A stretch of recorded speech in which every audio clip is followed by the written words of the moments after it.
Hello guys, welcome to my channel study with Garima Tripathi और मैं आपके साथ गरिमा त्रिपाठी। गाइस, आज हम लोग पढ़ने वाले हैं फ्यूचर टेंस के बारे में। फ्यूचर टेंस क्या होता है, इसके कितने पार्ट्स होते हैं और इसके रूल्स के बारे में। ठीक है गाइस, उसके पहले मैं आपको बता दूं गाइस, ये टेंस का हमारा 4th पार्ट है। इसके अलावा मैंने 3 पार्ट्स और डाले हैं, जिसकी लिंक मैंने डिस्क्रिप्शन में दे रखी है। अगर अभी तक आपने वो वीडियोज़ नहीं देखा है तो आप देख सकते हैं। और गाइज, ये हम लोग का टेंस का लास्ट पार्ट है गाइज। आई होप कि इसे देखने के बाद आपको टेंस में कोई डाउट नहीं रहेगा। ओके गाइज, तो गाइज मैं आपको बता दूं कि अगर आप अब मेरे चैनल पे नए हो या फिर अभी तक आपने मेरे चैनल को सब्सक्राइब नहीं किया है तो प्लीज़ गाइज सब्सक्राइब कर ले, बेल आइकन प्रेस कर दे ताकि आपको मेरे आने वाले वीडियो की नोटिफिकेशन मिल सके। एंड गाइज, अगर आपको ये वीडियो थोड़ा सा भी अच्छा लगता है तो please like, share and subscribe my channel. Guys, इसके अलावा मेरा एक और चैनल है जिसकी लिंक मैंने डिस्क्रिप्शन में दे रखी है। अगर अभी तक आपने वो चैनल नहीं देखा है तो प्लीज़ वहाँ जाइए, वीडियोस देखिए, लाइक करिए, शेयर करिए एंड चैनल को सब्सक्राइब करिए। ओके गाइस, तो आइए हम लोग अपने टॉपिक की ओर बढ़ते हैं। गाइस, आज हम लोग पढ़ेंगे फ्यूचर टेंस के बारे में। फ्यूचर टेंस के कितने पार्ट्स होते हैं, उसके अंदर कितने पार्ट्स होते हैं। गाइस, मैंने फर्स्ट पार्ट में आपको बताया था कि मैंने आपको बताया था कि टेंस क्या होता है, इसके कितने पार्ट्स होते हैं, उन पार्ट्स के बारे में बताया था। फ्यूचर टेंस के 3 पार्ट होते हैं, प्रेजेंट, पास्ट एंड फ्यूचर, उनके बारे में बताया था। अब मैं बताऊंगी कि इसके अंदर कितने पार्ट्स होते हैं। मैंने प्रेजेंट के बारे में आपको सेकंड वीडियो में बताया है। पास्ट के बारे में, पास्ट में कितने पार्ट्स होते हैं, उसके रूल क्या होते हैं, ये मैंने आपको 3rd वीडियो में बताया है। एंड ये 4th वीडियो मैं बना रही हूँ फ्यूचर टेंस के ऊपर। ठीक है गाइज, तो आई होप आपको ये वीडियो अच्छा लगे। तो आइए गाइज, बढ़ते हैं अपने टॉपिक के ऊपर। तो गाइज, आज का हमारा टॉपिक है फ्यूचर टेंस यानी भविष्यत काल। आइए जान लेते हैं इसके कितने पार्ट्स होते हैं। तो गाइज, इसके 4 पार्ट्स होते हैं। कौन कौन से, आइए देख लेते हैं। तो गाइज, इसके फर्स्ट पार्ट होता है प्रेजेंट इंडेफिनिट टेंस, सेकंड होता है प्रेजेंट कॉन्टिन्यूअस टेंस, थर्ड होता है present perfect tense and fourth होता है present perfect continuous tense. Okay guys, तो आप देख सकते हैं यहाँ पे चारों दिया हुआ है। गाइज, अब मैं आपको बताने वाली हूँ इनकी डिफिनेशन क्या होती है, हिंदी एंड इंग्लिश दोनों में।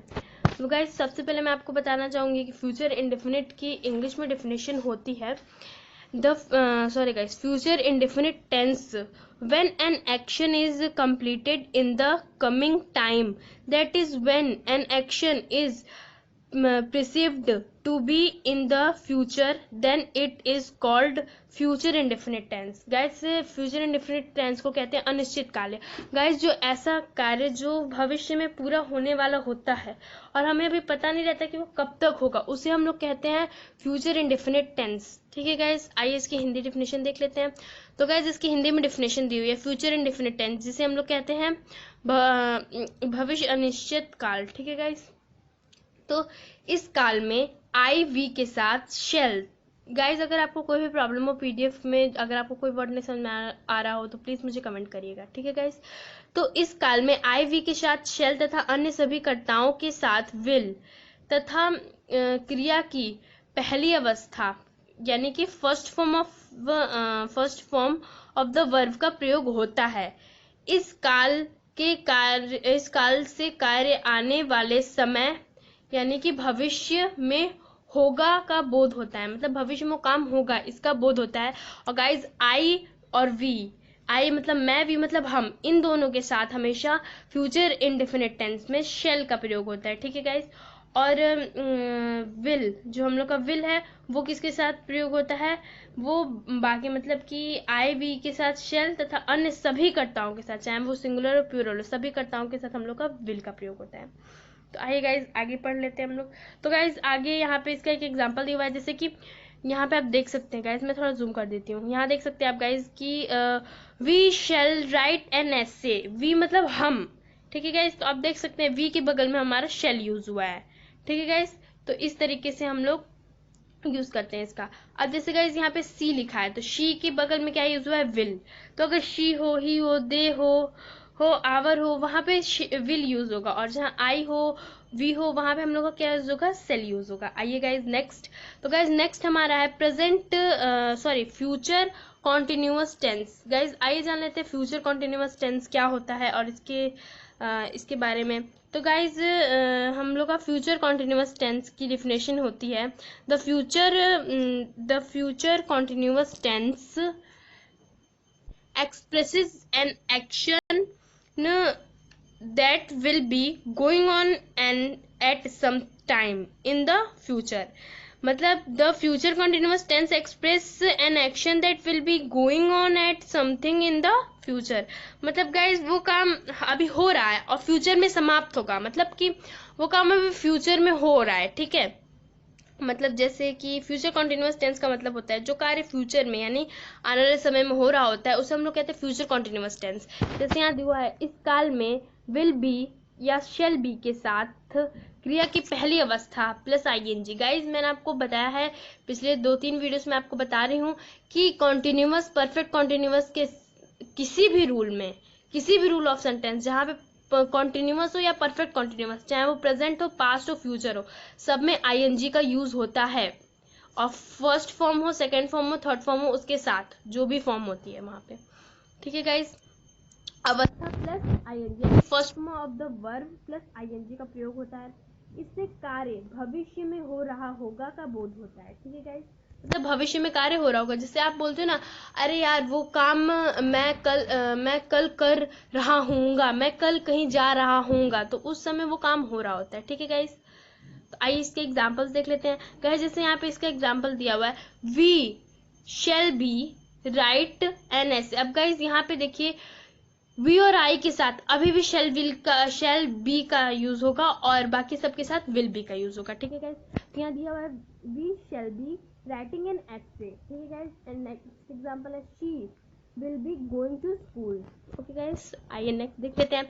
तो गाइस हमारा नेक्स्ट है फ्यूचर परफेक्ट कॉन्टिन्यूअस। आई फ्यूचर परफेक्ट कॉन्टिन्यूअस की डेफिनेशन जान लेते हैं।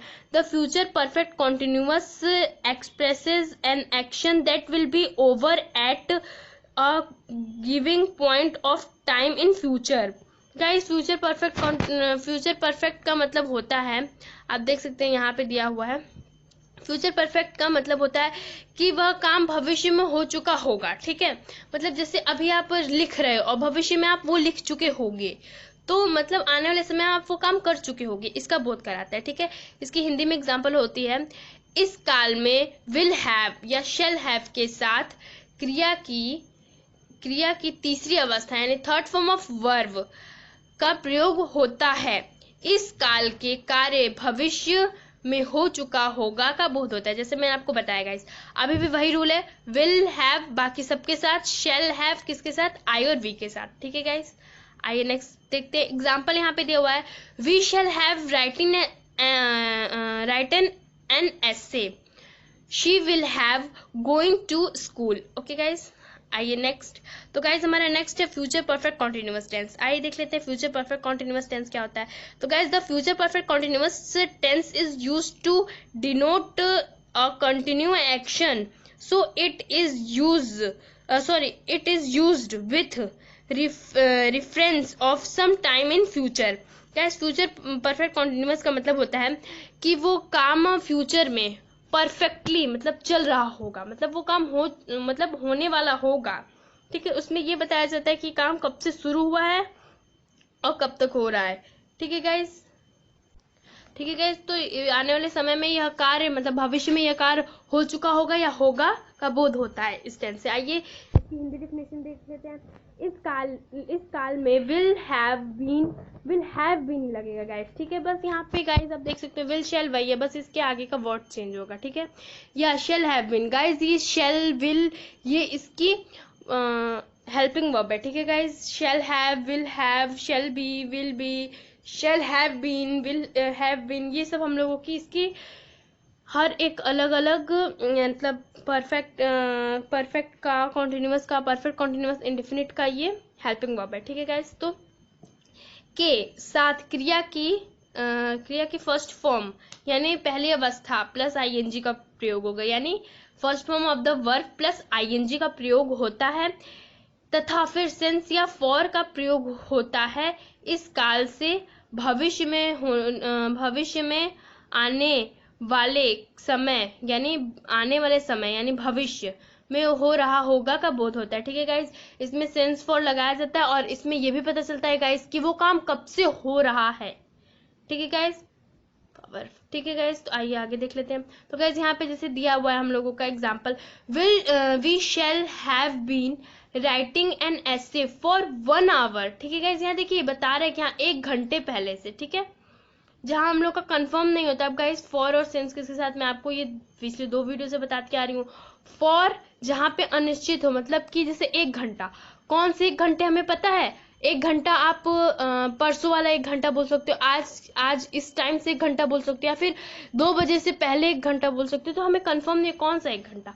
अगर वहां बोला जाता कि वो 12 बजे से लिख रहा है तो वहां पे होता हाँ ये करेक्ट टाइम है, तो वहां पे सिंस का यूज होता है। लेकिन जहां अनिश्चित होता है वहां फॉर का यूज होता है। ओके गाइस, ये ध्यान में रखिएगा। तो she will have been going to school since 10 AM। Guys यहाँ देखिए कंफर्म टाइम है इसलिए सिंस का यूज हुआ है। ओके गाइस, तो आइए आगे बढ़ते हैं। तो गाइस हमारा नेक्स्ट है फ्यूचर इंडेफिनिट टेंस। आइए जान लेते हैं फ्यूचर इंडेफिनिट टेंस क्या होता है, इसके कितने पार्ट्स होते हैं। तो गाइज फ्यूचर इंडेफिनिट टेंस को हम लोग हिंदी में कहते हैं सामान्य भविष्यत काल। ठीक है गाइज, क्योंकि इसमें सामान्य चीज हो रही होती हैं। ओके, तो आइए देख लेते हैं। तो गाइज इसके 4 पार्ट्स होते हैं। कौन कौन से? फर्स्ट होता है हम लोगों का affirmative sentence, negative sentence and interrogative sentence.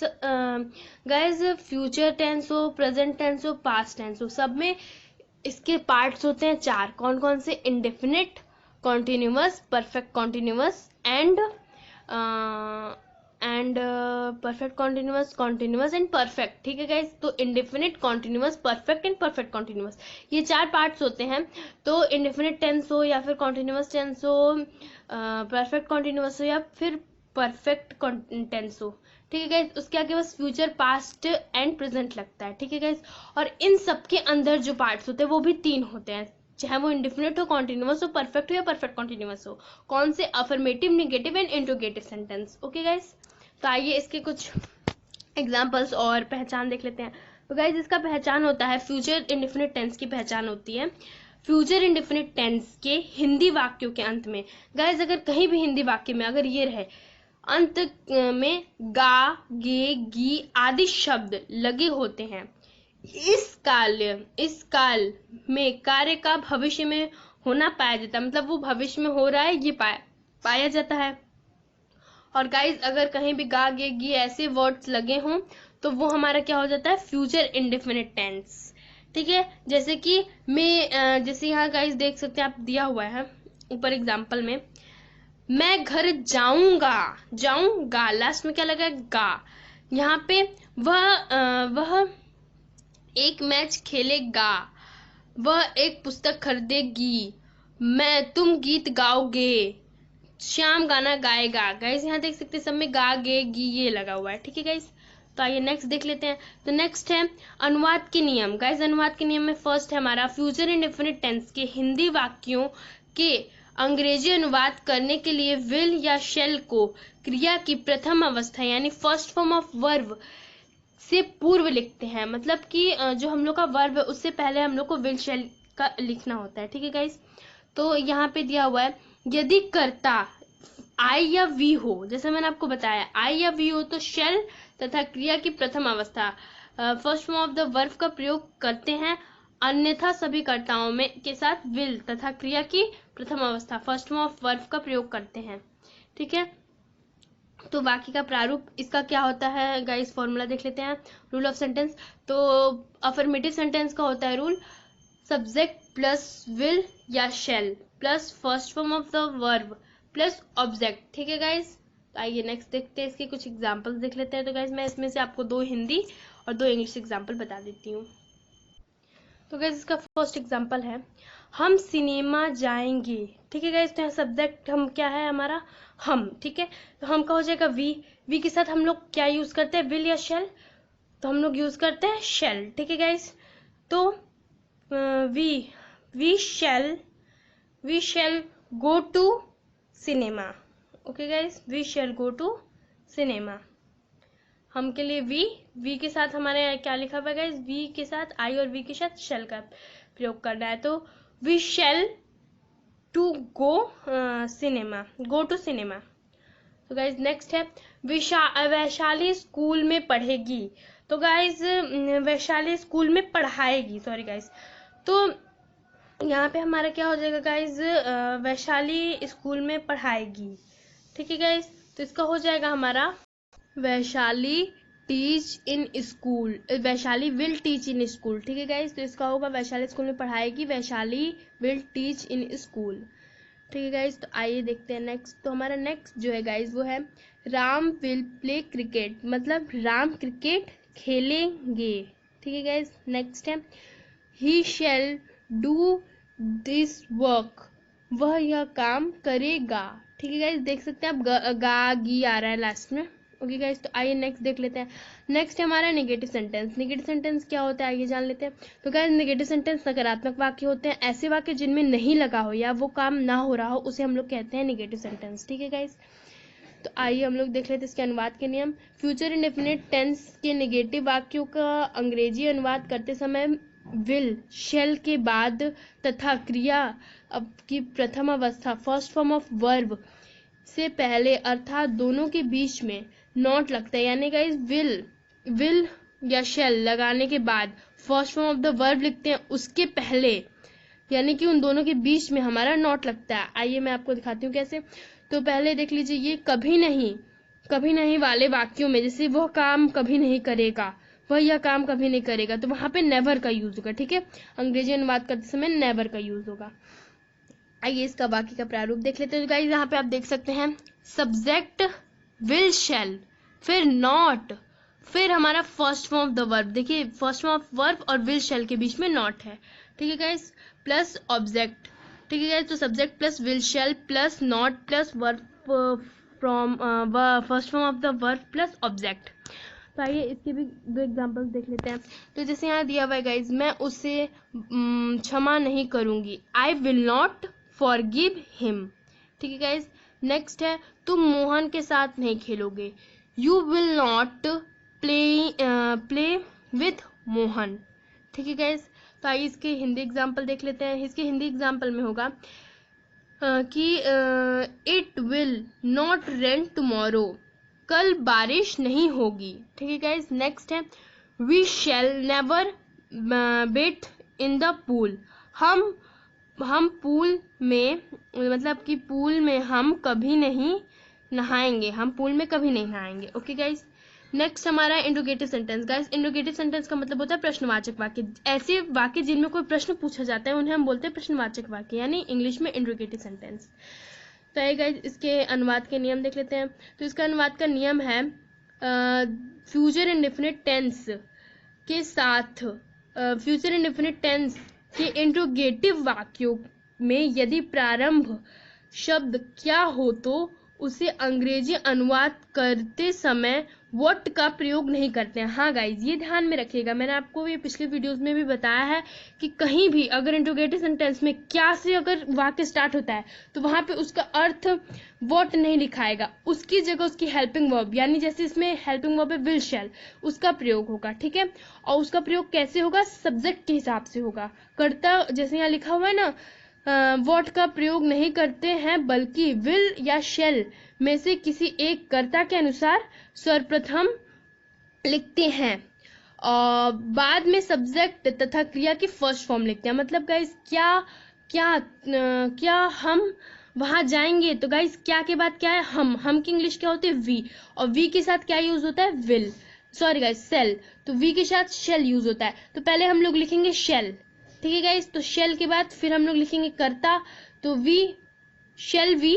ठीक है, फिर उसके बाद से हमारा जो रहेगा वो लिखेंगे। ठीक है गाइस, तो इस तरह हम लोग करेंगे। और अगर हुआ कि मैं वहां नहीं जाऊंगा तो मैं क्या है, जैसे कि क्या मैं वहां गया था, क्या मैं वहां गया था, मैं क्या है, मैं कौन सा यूज होगा, शेल यूज होगा। तो गाइस शेल आई। ठीक है गाइस, तो देख सकते हैं आप ऐसे यूज होगा। फिर विल है तो गाइस विल के लिए क्या यूज होगा, क्या वह लड़की बहुत सुंदर है, क्या वह यानी, तो गाइस ये हमारा वह का इंग्लिश होता है शी, तो शी हमारा किसके साथ यूज होगा, विल, तो विल शी। ठीक है गाइस, आइए आगे देखते हैं। नेक्स्ट हमारा यदि प्रश्न सूचक शब्द क्या कब कहाँ कौन कैसे, यानी कि क्वेश्चन वर्ड हम लोग जिसे इंग्लिश में बोलते हैं, अगर वो सेंटेंस के बीच में आता है यानी वाक्यों के बीच में आता है, जैसे तुम वहां कब गए थे, तो कब बीच में आया, तो पहले हम लोग क्वेश्चन वर्ड लेंगे कब क्या कहाँ कैसे कौन, ये पहले हम लोग लिखेंगे, पहले इसकी इंग्लिश लिखेंगे। ठीक है गाइस,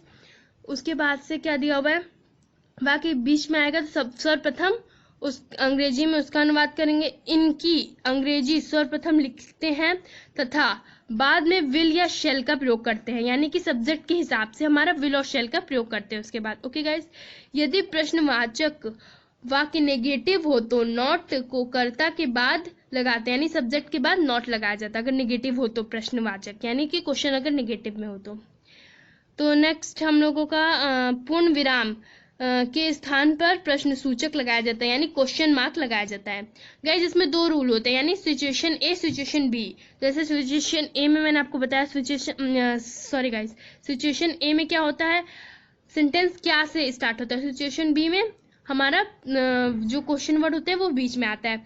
तो जो हम लोग की सिचुएशन ये ए होती है, यानी जिसे हम लोग ये भी बोल सकते हैं कि इंट्रोगेटिव सेंटेंस और डबल इंट्रोगेटिव सेंटेंस। ठीक है गाइज, तो मतलब कि जो हम लोग का क्या वाला इंट्रोगेटिव सेंटेंस होता है उसका रूल क्या होता है, will shall plus plus subject plus first form of verb plus object plus question mark. और जो हम लोग का बीच में कब क्या आता है, यानी क्वेश्चन वर्ड आता है, तो उसका होता है क्वेश्चन वर्ड। बस गाइज यहाँ पे क्वेश्चन वर्ड लगा दिया जाता है पहले, बाकी सब हम लोग का जो क्या वाला रूल था वही रहता है, यानी कि question word plus will shall plus subject plus first form of verb plus object plus question mark. ठीक है गाइज, तो आइए इसके भी कुछ एग्जांपल्स देख लेते हैं।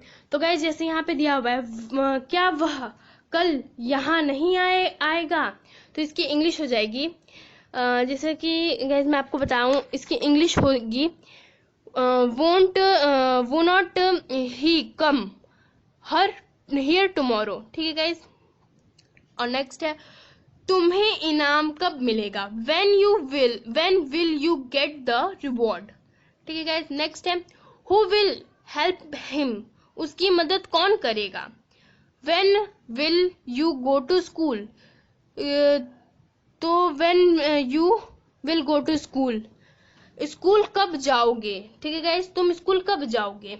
ओके गाइस, तो आइए नेक्स्ट देखते हैं। तो गाइस हमारा नेक्स्ट है फ्यूचर कॉन्टिन्यूअस टेंस, जिसे हम हिंदी में कहते हैं अपूर्ण भविष्यत काल। मतलब इसमें कार्य शुरू तो हो गया होता है लेकिन पूरा नहीं हुआ होता है। आइए इसके बारे में जान लेते हैं। तो गाइज आइए सबसे पहले जान लेते हैं फ्यूचर कॉन्टिन्यूअस के कितने पार्ट्स होते हैं। तो गाइज इसके भी उतने ही पार्ट्स होते हैं, 3। कौन कौन से, affirmative sentence, negative sentence and interrogative sentence. आइए इनके बारे में जान लेते हैं। तो गाइज अफर्मेटिव सेंटेंस आधार वाक्य होता है जो नॉर्मल हम लोग यूज करते हैं, ठीक है। और इंट्रोगेटिव सेंटेंस में हमारा क्वेश्चन पूछा जाता है, और नेगेटिव सेंटेंस मतलब नकारात्मक वाक्य, जिनमें कोई काम नहीं हो रहा होता है या जिन वाक्यों में नहीं लगा होता है उन्हें हम नकारात्मक वाक्य कहते हैं।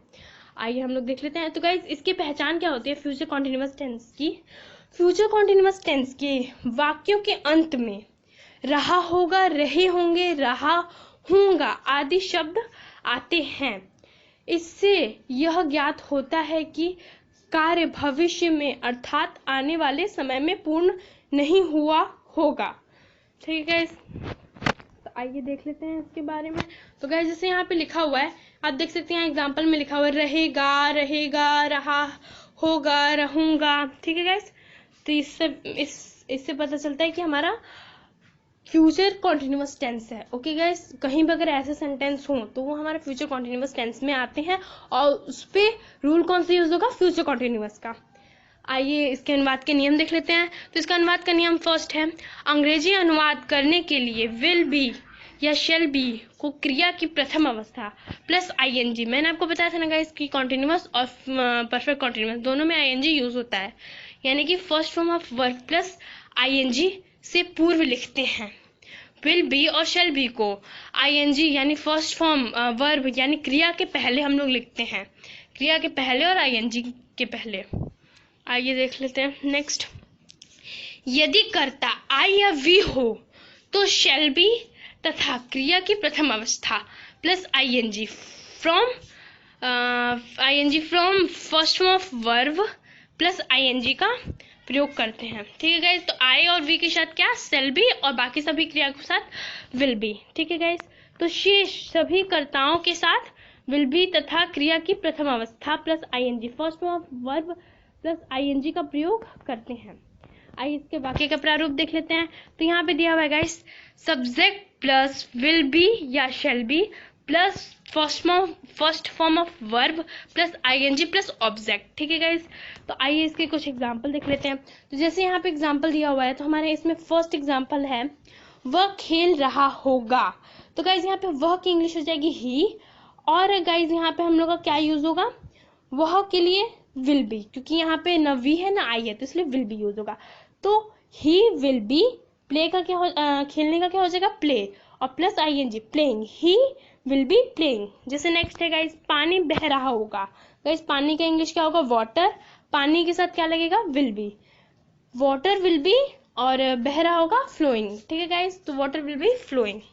नेक्स्ट देख लेते हैं, नेक्स्ट है they will be playing a match, मतलब कि दे मतलब वे, ठीक है, वे will be playing a match, मतलब एक मैच खेल रहे होंगे, वह एक मैच खेल रहे होंगे। ठीक है, they will be going to their village, मतलब वे अपने गांव जा रहे होंगे। ठीक है गाइस, आइए नेक्स्ट देख लेते हैं गाइस। हमारा नेक्स्ट है निगेटिव सेंटेंस। तो आइए जान लेते हैं निगेटिव सेंटेंस क्या होता है। जैसे मैं आपको बताया नकारात्मक वाक्य, ठीक है, तो आइए इसके अनुवाद के नियम देख लेते हैं। फ्यूचर कॉन्टिन्यूअस टेंस के निगेटिव वाक्यों का अंग्रेजी अनुवाद करते समय विल या शेल के बाद किंतु बी के पहले, यानी कि विल, शेल और बी के बीच में, ठीक है गाइस, के बीच में, अर्थात दोनों के बीच में नॉट लिखते हैं। ठीक है गाइस, जैसे शेल नॉट बी, ऐसे। ठीक है गाइस, तो आइए देख लेते हैं। तो जैसे यहाँ दिया हुआ है वाक्य का प्रारूप, सब्जेक्ट प्लस विल या shall plus not plus be plus first form of verb plus ING plus object. ठीक है गाइस, तो आप देख सकते हैं यहाँ पे विल शेल के बाद नॉट है, फिर बी है। ओके, तो आगे बढ़ते हैं। तो यहाँ पे गाइस, यहाँ पे दो एग्जाम्पल मैं आपको बता दूं।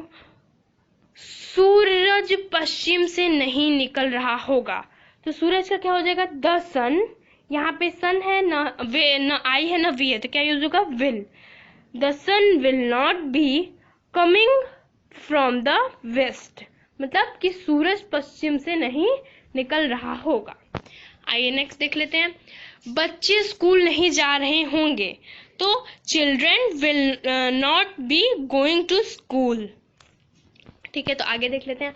माई mother will not be cooking, मतलब मेरी माँ खाना नहीं बना रही होगी। Nishtha will not be taking rest, Nishtha आराम नहीं ही कर रही होगी। ठीक है गाइस, नेक्स्ट है इंट्रोगेटिव सेंटेंस। इंट्रोगेटिव सेंटेंस क्या होता है, जिसमें क्वेश्चन पूछा जाता है। ठीक है, तो आगे देख लेते हैं। तो इसका अनुवाद का नियम क्या होता है, इसका अनुवाद का नियम होता है, यदि प्रश्नवाचक वाक्य के प्रश्नवाचक वाक्य में हिंदी वाक्य का प्रारंभ का शब्द क्या हो, तो मतलब क्या से अगर हो, तो वहां पे अनुवाद में हम लोग व्हाट नहीं लिखेंगे, क्या लिखेंगे, हम लोग वहां पे विल या शैल, यानी कि इसकी हेल्पिंग वर्ब का यूज करेंगे, और किस हिसाब से, सब्जेक्ट के हिसाब से, जैसे मैंने आपको बताया है। ठीक है गाइस, उसके बाद तथा, मतलब देखिए, उसके बाद विल शैल का सर्वप्रथम अनुवाद करेंगे, तथा बाद में प्लस कर्ता प्लस, यानी सब्जेक्ट प्लस बी प्लस क्रिया की फर्स्ट फॉर्म, यानी first form of the verb plus ING, first form of the verb plus ING लिखते हैं। ठीक है, आगे देख लेते हैं। यदि प्रश्न शब्द जैसे क्वेश्चन वर्ड, क्या, कब, कहाँ, अगर सेंटेंस के बीच में आता है, तो उसका सर्वप्रथम पहले उसका अनुवाद करते हैं। ठीक है, जैसे कब का, कब, व्हेन, कहाँ, वेयर, व्हाट, मतलब क्या, तो ऐसे वहां पे उसका पहले करते हैं, उसके बाद विल शेल, सब्जेक्ट, वर्ब, फिर ऑब्जेक्ट। ठीक है गाइस, आइए देख लेते हैं नेक्स्ट। तो यदि प्रश्नवाचक वाक्य नेगेटिव हो, तो नॉट को कर्ता यानी सब्जेक्ट के तुरंत बाद लिखते हैं, और पूर्ण विराम की जगह हमेशा क्वेश्चन मार्क लगाते हैं। आइए इसका वाक्य का प्रारूप देख लेते हैं। अगर क्या से सेंटेंस स्टार्ट हो, तो उसके लिए हम लोग का यूज होगा rule, will shall plus subject plus be plus first form of the verb plus ING plus object plus question mark. Okay guys, और अगर क्वेश्चन वर्ड बीच में आता है वाक्य के, तो बस क्या करना है, पहले क्वेश्चन वर्ड लिख देना, बाकी वही रह गए, यानी question word plus shall, will shall plus subject plus be plus first form of the verb plus ING plus object plus question mark. आइए देख लेते हैं इसके कुछ एग्जाम्पल। तुम चाय कब पी रहे होगे, तुम चाय कब, गाइस यहाँ देख सकते हैं बीच में आया है कब, तो पहले कब का लिख लेंगे। कब का क्या होता है, when will you be taking a T. ठीक है, तुम चाय कब पी रहोगे, when will you taking tea. Next है, क्या लड़के कपड़े धो रहे होंगे, तो क्या है गाइस, तो क्या के बाद लड़के हैं, तो लड़के हैं तो हम लोग का क्या यूज होगा, विल यूज होगा। अगर यहाँ पे होता हम या मैं होता, जिसका इंग्लिश होता आई और वी, तो वहां पे हम लोग लगाते शेल। तो यहाँ पे जगह will the boys be washing clothes. Okay guys, next है will the servant be cleaning the room. तो इसका हिंदी हो जाएगा नौकर क्या नौकर कमरे की सफाई करेगा। ठीक, नेक्स्ट है where will you be playing with Rohit. तुम रोहित के साथ कहाँ खेलोगे। नेक्स्ट है फ्यूचर परफेक्ट टेंस, जिसे बोलते हैं पूर्ण भविष्य काल। मतलब इस सेंटेंस में हम लोग का, इस टेंस में हम लोगों का जो सेंटेंस होते हैं, जो वाक्य होते हैं, उसमें वह कार्य पूरा हो चुका रहता है। ठीक है गाइस, तो पूर्ण भविष्य काल। ठीक है, तो इसके भी वही पार्ट्स होते हैं अफर्मेटिव, नेगेटिव, इंट्रोगेटिव, साधारण वाक्य, नकारात्मक वाक्य और प्रश्नवाचक वाक्य। आइए देख लेते हैं इसकी पहचान। इसकी पहचान होती है इन वाक्यों में भविष्य में कार्य संपन्न होने का भाव प्रकट करता है, यानी कि वो कार्य भविष्य में पूरा हो चुका होगा। ठीक है, वाक्य के अंत में चुकेगा, चुकूंगा, चुकेंगे आदि शब्द आते हैं। जैसे यहाँ पे आप देख सकते हैं गाइस, तुम एक पत्र लिख चुके होगे, तुम खाना खा चुकोगे, वे पुस्तक पढ़ चुके होंगे, तुम जाने से पहले वह यहाँ आ चुकेगा। ठीक है गाइस, तो यहाँ देख सकते हैं चुकेगा, चुकेंगे, चुके होंगे, ये सब लिखा है। ठीक है गाइस, आइए इसकी पहचान देख लेते हैं। इसकी पहचान होती है इन वाक्यों में भविष्य में संपन्न होने का भाव प्रकट होता है। ये हम लोग पढ़ चुके हैं गाइस। ठीक है गाइस, जैसा मैंने आपको ये बता ही दिया है, तो मैं यहाँ पे आगे आपको बता देती हूँ। फ्यूचर परफेक्ट टेंस के वाक्यों का अनुवाद करते समय विल हैव या शैल हैव के साथ क्रिया की थर्ड फॉर्म, गाइस इसमें थर्ड अवस्था यूज होती है। ठीक है गाइस, यानी third form of the verb लगाते हैं। आई तथा वी के साथ शैल हैव तथा अन्य सभी कर्ताओं के साथ विल हैव, यानी कर्ताओं यानी कि सब्जेक्ट, ठीक है, का प्रयोग किया जाता है। नेक्स्ट है जिन वाक्यों में दो कार्यों का वर्णन हो तो उनमें पहले समाप्त होने वाले कार्य में फ्यूचर परफेक्ट टेंस तथा बाद में समाप्त होने वाले कार्य में परफेक्ट इंडेफिनिट टेंस का प्रयोग करते हैं। जैसे गाइस मैं आपको बता दूं इसका मतलब क्या हुआ कि जैसे आपने बोला कि जैसे यहाँ एग्जांपल दिया हुआ है, तुम्हारे स्टेशन पहुंचने गाड़ी जा चुकी थी, पहुंचने से पूर्व गाड़ी जा चुकी थी।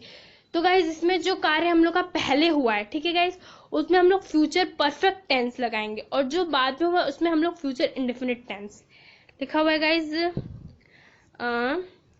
समाप्त होने वाले कार्य में, यानी कि कार्य में फ्यूचर परफेक्ट टेंस तथा बाद में समाप्त होने वाले कार्य में प्रेजेंट इंडेफिनिट टेंस का प्रयोग करते हैं। ओके गाइस, जैसे यहाँ लिखा हुआ है तुम्हारे स्टेशन पहुंचने से पहले, मतलब वो बाद में पहुंचा है, तो ये बाद में होने वाला काम है, बाद में समाप्त होने वाला कार्य है।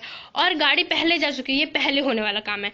तो पहले हम लोग का क्या लिखा है, पहले वाले में हम लोग को क्या यूज करना है, पहले वाले में हम लोग को यूज करना है फ्यूचर परफेक्ट। ठीक है, तो यहाँ पे पहले समाप्त होने वाले कार्य में हम लोग यूज कर लेंगे the train will have departed, ठीक है, से पूर्व बिफोर। फिर हम लोग पास्ट इंडेफिनिट यूज करेंगे you reach the station. Okay guys, next है हम लोग का इसका ये वाक्य प्रारूप देख लेते हैं। इसका वाक्य प्रारूप होता है subject plus shell will plus have plus third form of verb plus object. आइए इसके एग्जाम्पल देख लेते हैं। तो इसका दो एग्जाम्पल में से मैं आपको एक पहले बता दूं, वे अपना काम कर चुके होंगे। ठीक है गाइस, चुके होंगे। तो आइए इसका देख लेते हैं हम लोग। तो गाइस इसका जो हम लोग का होगा इंग्लिश, वो होगा कि they will have done their work. मतलब गाइस यहाँ पे वे का हो जाएगा दे और यहाँ पे वी आई नहीं है, तो क्या यूज होगा, विल हैव और चुके होंगे डन अपना, तो their work. Their work. Okay guys, next है मैं घर जा चुका होऊंगा। तो मैं यहाँ पे है, तो गाइस यहाँ पे क्या यूज होगा हम लोगों का, यहाँ पे यूज होगा आई। तो I will have, I sorry guys I है ना, तो I shall have gone home. Okay guys, नेक्स्ट हम लोग देख लेते हैं आगे। तो गाइज यहाँ पे हम लोग का नेक्स्ट दिया हुआ है, हम लोग का नेक्स्ट है क्या है गाइज, आइए देख लेते हैं। नेक्स्ट हम लोग का है हिंदी अनुवाद करने के लिए, ठीक है। तो we shall have read the book by tomorrow. मतलब जैसे यहाँ पे आप देख सकते हैं लिखा हुआ है हम कल किताब पढ़ चुके होंगे, मतलब कल हम लोग का वो चैप्टर खत्म हो चुका होगा, ठीक है। तो the girls will have entered the garden, लड़कियां बागीचे में प्रवेश कर चुके होंगे, ठीक है गाइस। तो नेक्स्ट हम लोग देख लेते हैं, नेक्स्ट हमारा है नेगेटिव सेंटेंस। आइए जान लेते हैं नेगेटिव सेंटेंस क्या होता है। नेगेटिव सेंटेंस मैंने आपको जैसे बताया नकारात्मक वाक्य। अब आइए इसके अनुवाद के नियम देख लेते हैं। इसके अनुवाद का नियम होता है यदि फ्यूचर परफेक्ट टेंस का वाक्य निर्देशात्मक है तो इसमें विल या शेल और हैव के बीच नॉट का प्रयोग किया जाता है। मतलब कि गाइज नहीं या ना, मतलब गाइज निषेधात्मक का मतलब होता है नहीं या ना। मतलब जिन वाक्यों में नहीं या ना भावना प्रकट होती है उन्हें हम नेगेटिव वाक्य कहते हैं, आपको तो ये पता ही है। तो अगर कोई भी वाक्य में नहीं या ना हो, मतलब निषेधात्मक है तो विल या शेल और हैव के बीच में नॉट लगाते हैं, ठीक है गाइस। यानी ना या नहीं हो उसे हम लोग निषेधात्मक कहते हैं, ठीक है गाइस। तो उसके बीच में हम लोग शेल, विल, शेल और के बीच में हम लोग लगाते हैं क्या, विल शेल हैव। मतलब विल हैव या शेल हैव, यानी विल हैव और शेल हैव के बीच में हम लोग लगाते हैं नॉट, यानी will not have, shall not have, ठीक है गाइस। तो ऐसे आइए नेक्स्ट देख लेते हैं। विल नॉट हैव या शेल नॉट हैव के बाद क्रिया की तीसरी अवस्था का प्रयोग किया जाता है, यानी बीच में नॉट लगा के will not have, shall not have के बाद, ठीक है। फ्यूचर टाइम से पहले बाय लगाकर एडवर्टाइजेबल को वाक्य के शुरू में भी रख सकते हैं और अंत में भी, ठीक है गाइस। ठीक है गाइस, तो आई होप आपको समझ में आ रहा होगा। नेक्स्ट है वाक्य का प्रारूप, टाइम एडवाइजेबल। अब मैं आपको बताती हूँ इसके एग्जाम्पल के दौरान ये होता क्या है। Plus subject plus will shall plus not plus have plus third form of the verb plus object. तो इसका फर्स्ट हम लोग लिख लेते हैं, माली के आने से पहले लड़के फूल नहीं तोड़ चुकेंगे, ठीक है। The boys had not plucked the flower before the arrival of the gardener, ठीक है guys। the boys had not plucked the flowers before the arrival of the gardener, मतलब माली के आने के पहले लड़के फूल नहीं तोड़ चुके होंगे। नेक्स्ट है दिवाली से पहले हम घर को नहीं सजा चुकेंगे, we will not have decorate the house before Diwali. तो गाइज आप देख सकते हैं इसका मतलब मैंने आपको बता दिया कि नेगेटिव सेंटेंस में कैसे यूज करते हैं विल नॉट और शेल नॉट का। तो यहाँ पे आप देख सकते हैं विल नॉट, ठीक है गाइज, विल नॉट हैव और शेल नॉट हैव। नेक्स्ट हम लोगों का है they will not have slept before the night fails, मतलब कि रात होने से पहले वे सोए नहीं होंगे, ठीक है गाइज। नेक्स्ट है I shall not have come back by the evening, मैं शाम तक वापस नहीं आया। नेक्स्ट है गाइज हम लोग का इंट्रोगेटिव सेंटेंस, प्रश्नवाचक वाक्य। इसके अनुवाद के नियम होते हैं क्या से प्रारंभ होने वाला, जैसे मैंने आपको बताया गाइज क्या से अगर कोई भी प्रारंभ हो तो वहां पे विल शेल को सब्जेक्ट के हिसाब से लगाया जाता है, न कि उसकी इंग्लिश लिखी जाती है। और यहाँ पे दिया हुआ निषेधात्मक, मतलब कि जिसमें नहीं लगा हो उसमें नॉट, ऐसे क्वेश्चन जिसमें नहीं या ना हो तो वहाँ पे नॉट को हैव से पहले लगाते हैं, मतलब हैव से पहले विल हैव, तो हैव के पहले हम लोग नॉट लगाते हैं, ठीक है गाइस। नेक्स्ट है हम लोगों का यदि प्रश्नवाचक वाक्य में जैसे कि क्या, कहाँ, कब बीच में आता है तो उसका हम लोग अनुवाद कैसे करते हैं, उसका अनुवाद हम लोग व्हाट वेयर कहाँ से, व्हाट वेयर से ही करते हैं, बट वो हम लोग कैसे यूज करते हैं, कर्ता के अनुसार। कर्ता के अनुसार हम लोग क्या यूज करते हैं गाइस, कर्ता के अनुसार हम लोग यूज करते हैं क्या से शुरू होने वाले सेंटेंस, और ये हम लोग कब कहाँ व्हाट लगाते हैं, उसके बाद से विल शैल, फिर सब्जेक्ट वर्ब, ये सब लगता है। ठीक है गाइस। नेक्स्ट है वाक्य का प्रारूप। यदि शब्द क्या, यदि वाक्य क्या से प्रारंभ हो तो shall, will plus subject plus have plus third form of verb plus object, question word. बस इसमें क्या करना है, जो बीच में आए क्वेश्चन वर्ड, उसमें हम लोग पहले क्वेश्चन वर्ड लिखेंगे, बाकी सब वही रहेगा। यानी क्वेश्चन वर्ड प्लस शैल या will plus object plus subject plus have plus third form of verb plus object plus question mark. ऐसे एग्जाम्पल देख लेते हैं। इसका एग्जाम्पल में जैसे गाइज, क्या वह कल तक साइकिल से दिल्ली पहुंच चुकेंगे, तो इसका हो जाएगा विल। तो क्या गाइज यहाँ पे क्या है, तो ही हमारा क्या आएगा, हमारा वी आई नहीं है, तो यहाँ पे हम लोग विल का यूज करेंगे। Will he rich Delhi by cycle tomorrow. ठीक है गाइज। नेक्स्ट है क्या मेहमान 3 बजे तक खाना खा चुकेंगे, will guests have dinner by 3 क्या लिखा है 3 बजे तक 3 PM। ठीक है गाइस, तो मतलब वो खा चुके होंगे, तो will guest have dinner by 3 PM। आइए नेक्स्ट देख लेते हैं।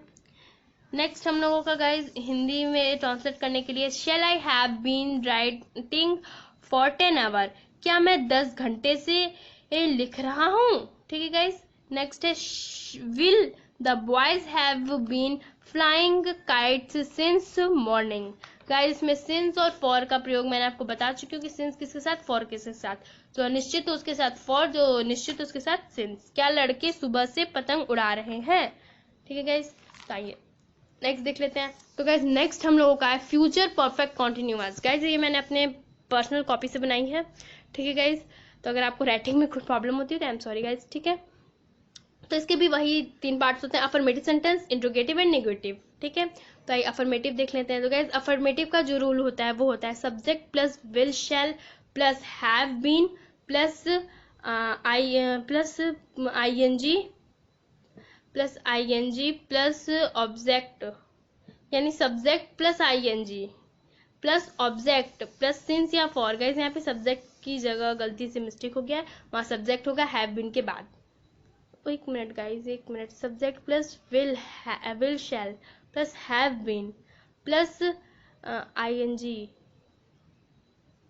प्लस ऑब्जेक्ट प्लस सिंस या फॉर। हाँ गाइस वर्ब की फर्स्ट फॉर्म, गाइस वो वर्ब की फर्स्ट फॉर्म है वी, फिर नीचे 1 है। ठीक है। यानी वर्ब की फर्स्ट फॉर्म, यानी subject plus will shall plus have been plus verb की first form plus ING plus object plus since या फॉर। Okay guys.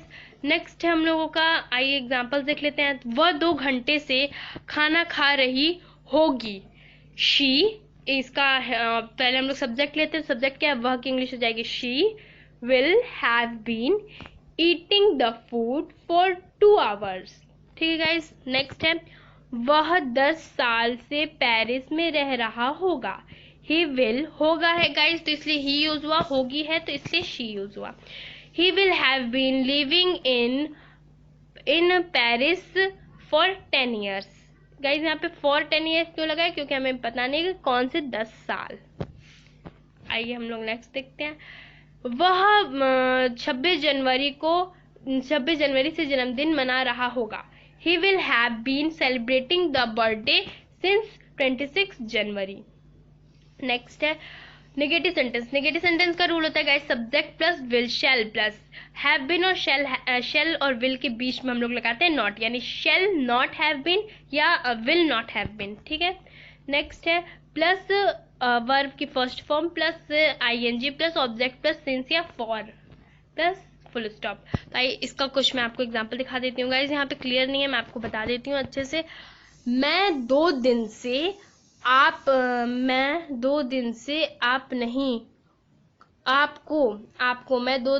आपको नहीं पढ़ा रहा हूँगा। गाइस यहाँ पे को के बाद नहीं होगा, मिस्टेक हो गई है। मैं 2 दिन से आपको नहीं पढ़ा रहा हूँगा।